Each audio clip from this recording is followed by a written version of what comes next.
তুমি যদি কাউকে মন থেকে চাও আর সে যদি সেটার গুরুত্ব না দেয়, সেটার মূল্যায়নই না করে, তাহলে তার ভাগ্য খারাপ, তোমার না।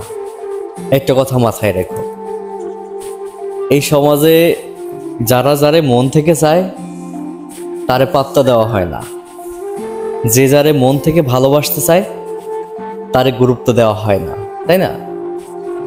কিন্তু যে ভালোবাসে, যে মন থেকে চায়, তার ভাগ্যটা খারাপ না। কিন্তু যাকে ভালোবাসে, যে অবহেলা করে, গুরুত্ব না দেয়, তার ভাগ্য খারাপ। কারণ কি জানেন?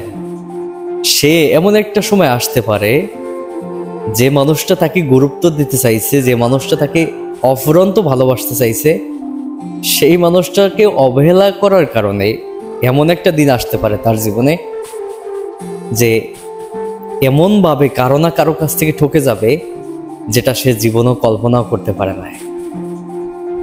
মানুষকে কখনোই অবহেলা করতে নাই। আপনাকে যদি কেউ মন থেকে চায়, তাকেও আপনি অ্যাকসেপ্ট করে নেওয়া উচিত। হ্যাঁ, আপনি কিভাবে বুঝবেন যে সেই ব্যক্তি আপনাকে মন থেকে চায়? আপনি তাকে সময় দেন, দেখেন না, একবার ভেবে দেখেন সেই মানুষটা আপনাকে কতটা গুরুত্ব দিতে জানে, কতটা চাই সে আপনাকে ভালোবাসে, সেটা বোঝার চেষ্টা করেন। তাকে আপনি পরীক্ষায় ফেলেন, যদি সে পরীক্ষায় উত্তীর্ণ হয় তাকে অ্যাকসেপ্ট করে রাখেন।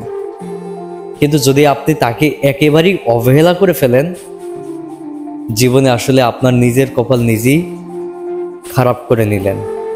কারণ এই জগতে কেউ যদি সত্যিকারভাবে ভালোবাসে, তাকে কখনোই অবহেলা করা উচিত না। কেউ যদি আপনাকে মন থেকে চায়, তাকে কখনোই অবহেলা করবেন না,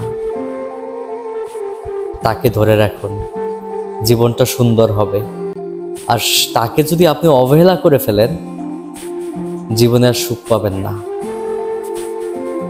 জীবনের শেষ প্রান্তে গিয়ে একটা কথা বারবার মনে পড়বে, যে একটা পাগল ছিল যে আমাকে বেশি গুরুত্ব দিত, একটা পাগল ছিল যে মানুষটা আমাকে অফুরন্ত ভালোবাসতো, আর তাকে আমি অবহেলা করছি।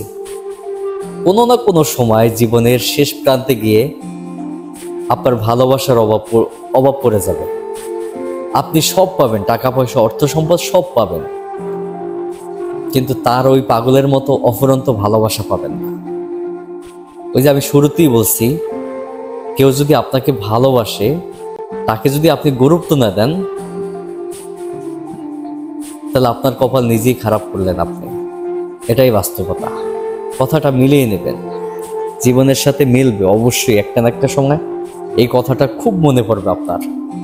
কাউকে অবহেলা করেন না, ধরে রাখুন যে ভালোবাসে, কখনো ছেড়ে যাইতে দিয়েন না।